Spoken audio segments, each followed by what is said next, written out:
You know, as I mentioned it earlier, geography and history are to be understood in their own respective spheres before one can answer such a question. Geography has been influenced by history and has been changing. There has been interplay between geography and history, and neither of the two are constant. They become influenced by each other, and mostly it is the history which shapes geography. So geography of today may not be the geography of yesterday, or may not be the geography of tomorrow. So when a thing is said, we must go back in time and find its application to that geography which was existence in that time.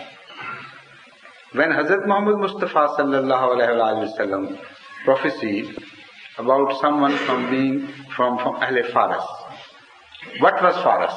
That is to be understood. The Iranian Empire at that time extended right into China. It is not the Iran of today. So that is the main mistake which people commit. Iran of that time, when Hazrat Muhammad Mustafa sallallahu alaihi wasallam mentioned this, was a much larger Iran. In fact, there were two big empires alone at that time.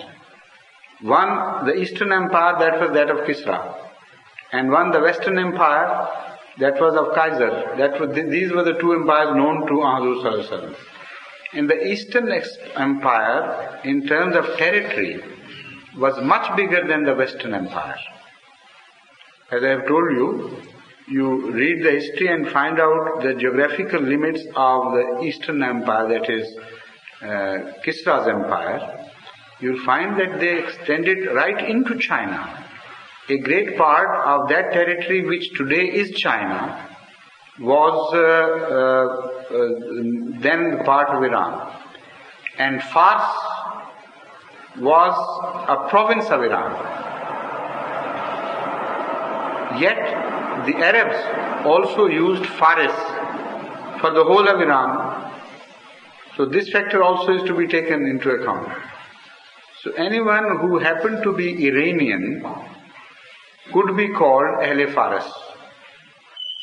And an Iranian could be of Chinese origin at that time. And Chinese also might have migrated from China and settled in Iran and become Iranians. Like the person who asked you the question, he must have come from somewhere else and settled in Pakistan. And now you ask him, where do you belong to? You would say Pakistan. So can you rebut by telling him that no, you are wrong? You are not Pakistani because you came from India or originally from Arabia, if he is Qurayshi or something. So again, history also changes along with the geography in this sense. So in that perspective, when you consider Hazrat Masih Maud Salam's family tree, it will come to be known that originally Hazrat Masih Maud Salam's family hailed from those parts of Mongolia which are today China. And in those days it was Iran. And later on they further shifted from those parts to inner Iran and settled in Fars. And later on they shifted from there and settled in the Punjab. So there were Chinese as well as Iranians as well as Punjabis. And they are not contradictory because they could be only contradictory if at one instant in history the three claims were made. If at